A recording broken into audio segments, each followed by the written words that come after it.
জগতের মা, জাতির মা। আমি কি এভাবে আসতে পারি না বলো? তা আপনি এভাবে সানগ্লাস পরে যদি মার্কেটটা করেন এটা হয়? আশ্চর্য। রেন ভাই কি কি কি প্রবলেম কি? সমস্যা কি? এভাবে আসা কেন? মারা কি কালো চশমা করতে পারে না? করতেই পারে। আপনি একটা দুঃখী অত্যাচারিত একটা শাশুড়ি, আপনি বউর হাতে অত্যাচারিত হচ্ছেন। আচ্ছা শোন, দেখ এইভাবে কিরকম দেখায় আর এভাবে কিরকম দেখায়, এভাবে একটু ঝিঙ্কু ঝিঙ্কু লাগে আর কি, একটু ডিজে লাগে। তোরা তো আমার জীবনটাই জিঙ্কু জিঙ্কু করে ফেলছস। আমি তো সাবানা হয়ে আসছিলাম তোদের কাছে, একদম রিনা খান বানাই ফেলছস আমাকে। এখন এটাই পরে পরে আমি শর্ট দিব। পোষায়নি দেখ, মেয়েটির পানি খাওয়া আটকে গেলে কথাগুলো শুনে কি মিষ্টি লাগে এখান থেকে। ঢং যত সব ঢং। আচ্ছা এমন আচ্ছা, শাশুড়ি যেন কারো ঘরে না হয়। কি বলতেছে?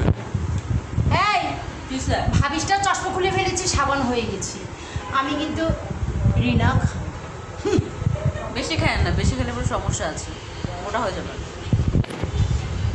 আমার কাছে কিন্তু সকল ধরনের মেডিসিন থাকে, কাকে কোন কিভাবে ডোজ দিতে হয়। ও মা তাই? আমাকে একটা মেডিসিন দিবেন, আমার না সকাল থেকে মনটা অনেক খারাপ, মনটা জানি ভালো হয় এরকম একটা মেডিসিন দেন। তোকে তোকে এমন মেডিসিন দিব, ও এই শব্দটা যদি করতে না পারিস